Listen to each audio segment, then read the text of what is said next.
আসসালামু আলাইকুম ভিউয়ার্স, আশা করি আপনারা সবাই ভালো আছেন। আল্লাহ তাআলার অশেষ রহমতে আমিও ভালো আছি। এখন প্রচন্ড বৃষ্টি হইতেছে। এই বৃষ্টির কারণে দেখা যায় যে মানুষ অনেকেই ঘরের ভিতরে শুয়ে বসে দিন পার করতেছে।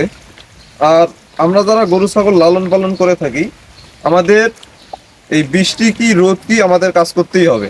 কাজ না করলে দেখা যায় যে এই গরু ছাগলগুলো না খেয়ে থাকবে এবং তারা আমাদের মুখের দিকেই তাকিয়ে থাকে, যেহেতু আমরা তাদের মালিক। এই কারণে দেখা যায় আমাদের মুখের দিকে তাকিয়ে থাকে। আমরা যতক্ষণ ওদেরকে খাবার দিব ততক্ষণ ওরা খাবে, আর যখন আমরা ওদেরকে খাইতে দিব না ওরাও খাইতে পাবে না। তো আমার ছাগলের জন্য আমি কিছু পাতা পেরে নেব, গাছের পাতা, কাঁঠালের পাতা আর কিছু কামরাঙ্গার পাতা আমি পেরে নেব ছাগলের জন্য। কারণ দেখা যায় যে ছাগলগুলো এখন ঘরবন্দি অবস্থায় আছে। এই গাছ থেকে আমি কিছু কাঁঠালের পাতা পেরে নেব যাতে ছাগলের বাচ্চাগুলোকে দিতে পারি।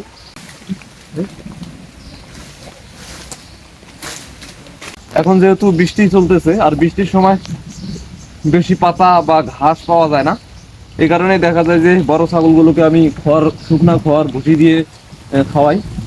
আর ছোট বাচ্চাগুলো খড় খেতে চায় না, এই কারণে দেখা যায় যে পাতা আমি পাচ্ছি ছোট বাচ্চাগুলোকে দেওয়ার জন্য। তো বন্ধুরা, যে পাতাগুলো পেরে নিলাম, এই পাতাগুলো এখন রেখে দিব এখানে থাক। আমার গরুর জন্য এখন মূলত খড় কাটতে হবে। আজকে বৃষ্টির সময় জমিতে যাওয়া যাবে না ঘাসের জন্য। তো এই যে দেখতে পাচ্ছেন খড়গুলো, উপরের খড়গুলো সব ভিজে গেছে। এই নিচের খড়গুলো আবার তুলে নিতে হবে গরুর জন্য। আজ এই খড়গুলো কাটতেও আমার প্রচুর কষ্ট হবে। এই খড়গুলো আমি খুলে নেব এবং এই খড়গুলো আজকে আমার কাটতে অনেক কষ্ট হবে, কারণ গত রাতে অনেক বজ্রপাত হয়েছিল। এই বজ্রপাতের কারণে দেখা যায় আমাদের এলাকায় বিদ্যুৎ নাই, আর বিদ্যুৎ না থাকলে আমি খড়গুলো মেশিন দিয়ে কাটতে পারবো না। এই খড়গুলো আমার হাতেই কাটতে হবে। এই হাতে খড় কাটার আমার অভ্যাস নেই, এই কারণে দেখা যায় যে প্রচন্ড কষ্ট হয় আমার।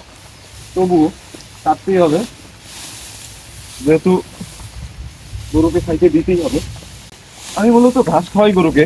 তো বন্ধুরা, সকাল থেকে ওয়েট করতেছি যে কখন বিদ্যুৎ আসে। রাত থেকেই বিদ্যুৎ নাই। ওয়েট করতে করতে দেখা যায় যে গরুগুলো খাওয়ার জন্য কাটতেছে। তাই দেখা যায় যে এই খড়গুলো হাতেই কাটতে হবে। আর এই হাতে খড় কাটা প্রচন্ড ঝামেলা। এই হাতে খড় কাটা প্রচুর কষ্ট, হাত ব্যথা করে হাতে খড় কাটলে। যাই হোক, ক্লিয়ার করার, খড় কাটতেই হবে।